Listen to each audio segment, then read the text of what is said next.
We have not discussed VR in a while. How we, Matt? I think the last time we talked about was maybe like our third or second episode. Yeah, it has been a while, quite some time. So I ran across this opinion piece about VR, and the reason I decided to talk about it was it has a very realistic view of what VR can be and what the realistic expectations of it should be.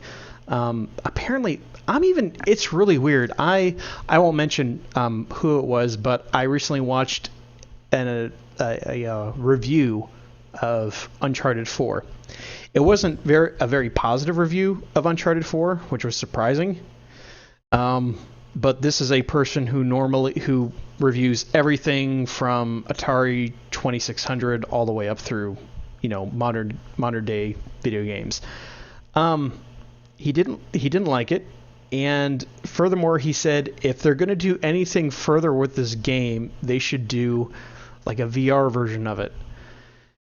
And that kind of drove me crazy because not every game is tailored to be VR. Now, could Uncharted make a great VR game? Probably, but would it be like, a massive, multi-million dollar project?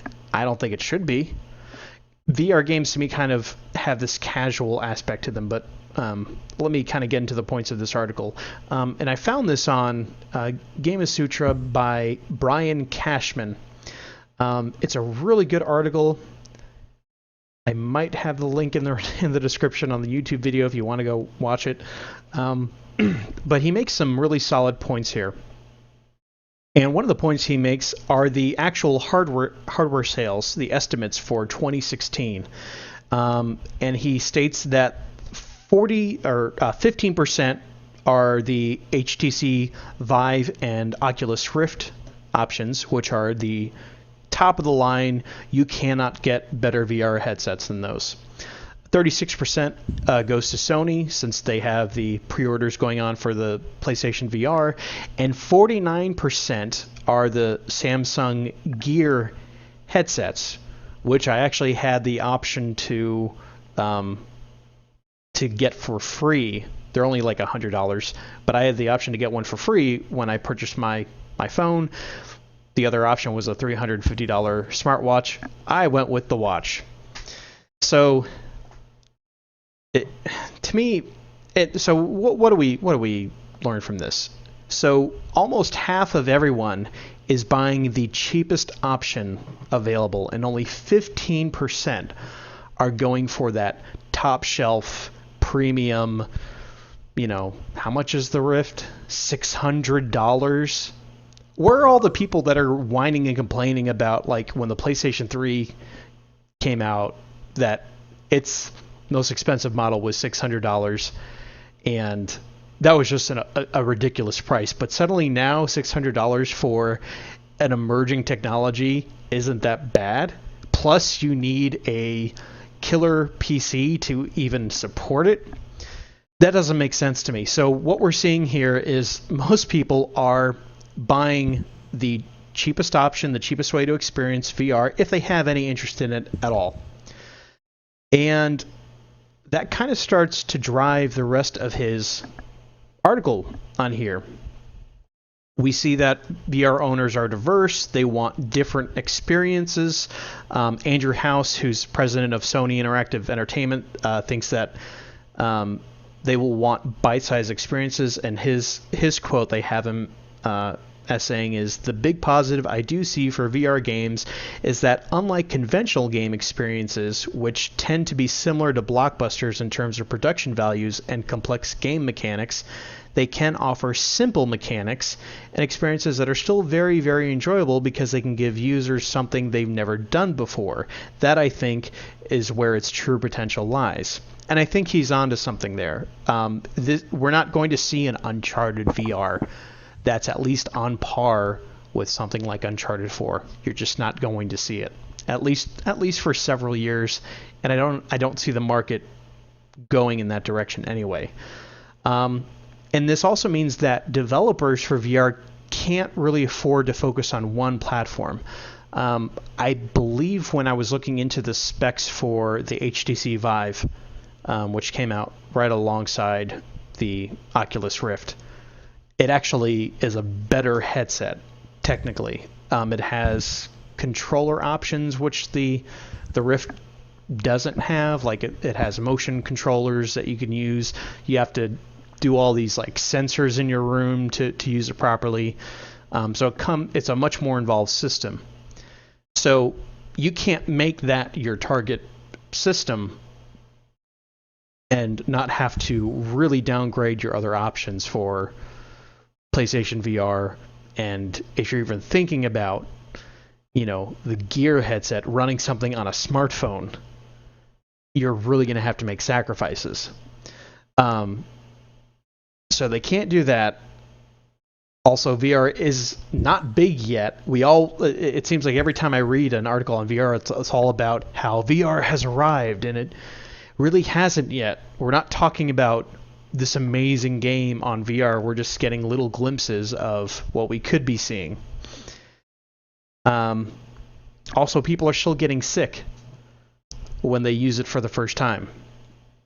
Even veterans sometimes who have been using VR or trying out VR for years, they'll try out Resident Evil at Sony's E3 booth and apparently feel ill, even though they've never felt ill playing a VR game before. And I want to say he wraps up his conclusion with, and this is, I kind of want to read this straight out of the article here. 3D headsets are completely counter to today's technology trends. People today want instant gratification everywhere. Many people spend more dollars on their smartphones and tablets than they do on their computers or even their televisions. Technology spending continues to move towards portability, yet VR is a stationary and closed experience. It's no wonder why Oculus staff tried distracting me twice while taking photos at their booth. The activity itself looks unsocial, and he has included a picture of someone. It may be him, but they just have a Galaxy Gear strapped to their head with headphones, and they look ridiculous. I don't foresee a time when this is ever not going to just be completely ridiculous to see someone at a coffee shop doing, something like it looks absolutely dumb. And we're gamers. Some of us don't care about stuff like that. But to appeal to the market, I just don't think you're going to get many people on board for VR that just want to use VR in a small room where they can't run into anything and they have to like rearrange their furniture to make it so that they can use the system without hurting themselves or something else in the room. To me, VR is a mess right now. And despite all this enthusiasm that we see for it, I just don't see it really being that huge of an impact that everyone expects it to be. And that was my rant.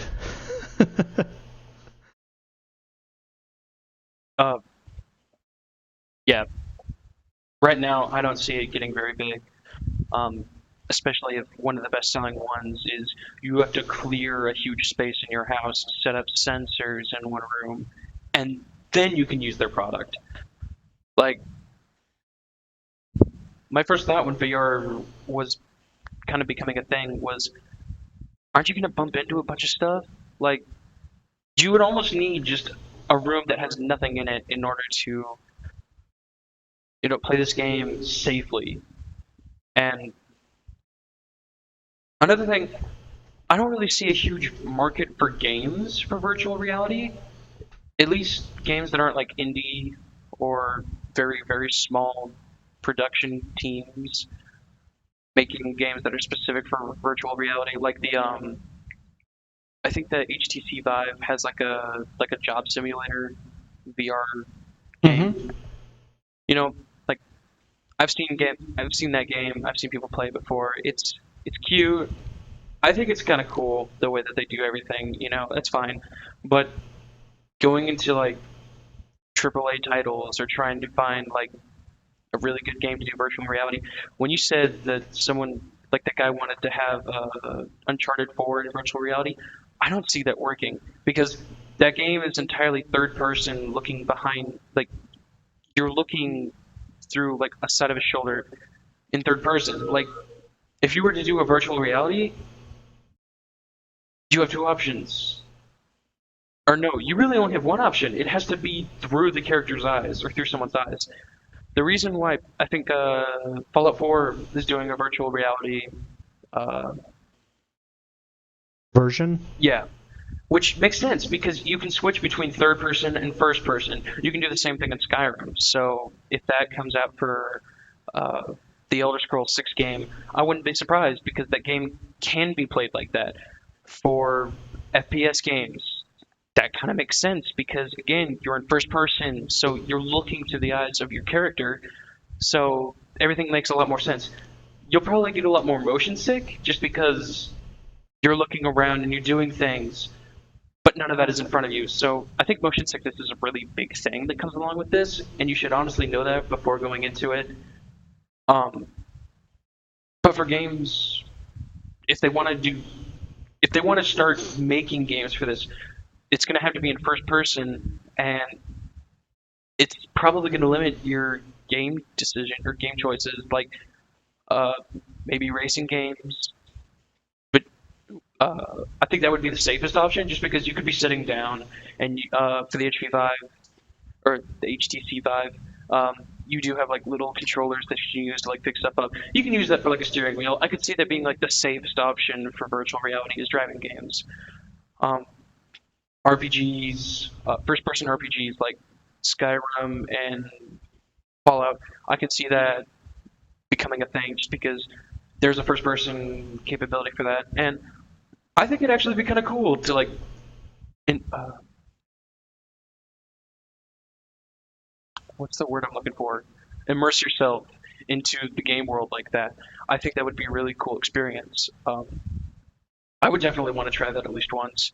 Um, I think the more I think about virtual reality and like the best game situation or like the best type of games for them to do, I keep going back to horror games because a lot of people are they really want good horror games to come out, and I feel like there's a lot of horror games or a lot of games that have like suspense in them and like try to go in like the horror route, but a lot of people just don't like them just because it's it's predictable. There's a lot of things that are just similar to other horror games.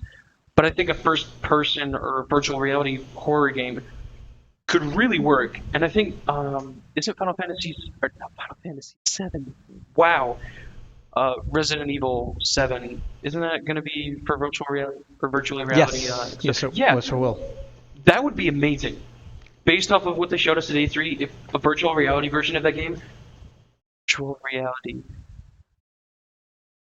Yeah, that's Yep. right. I don't know what's wrong with me. Stop doubting yourself. I know. That would be amazing. Like, again, I've said this multiple times. Horror games scare me, which is what they're supposed to do, but they terrify me to my core. And uh, sometimes I'm just afraid to play games. I would be so afraid to play the game in virtual reality. But I think for the market, that would be the best course for them to go to is horror or suspense type games, like a Five Nights at Freddy game that uses a VR headset. That would be great, especially if they Yeah. did something like Joy of Creation. If they did something, that would be terrifying. And I Yeah. think that would be the best market, and I can't stress that enough because that could give you the ultimate immersion and the ultimate scare for horror games. Now, of course, you could say that like eventually it'll get like tiresome because it's like, oh, it's the same thing, you know. I turn around when I hear a noise and a boo jump scare.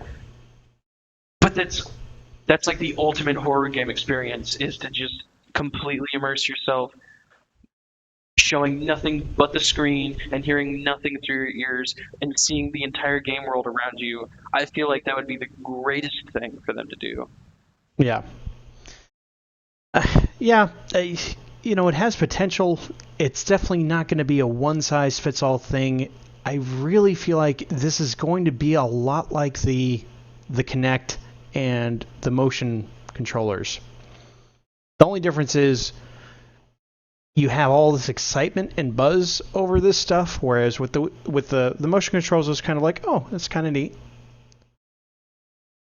But I honestly think that in a few years, we're really not going to see this take off the way that everyone thinks it's going to. I just I don't see it having a place in the market. And he makes a very good point, Brian, in this article about how you actually see us moving more towards portability away from like a big powerful desktop. You know what I honestly think VR is the just a simple headset that you can plug a phone into, watching 360-degree videos, which you don't need a monster PC rig to do. A smartphone is very capable of doing that. My tablet, which is from 2013, is capable of doing a 360 video.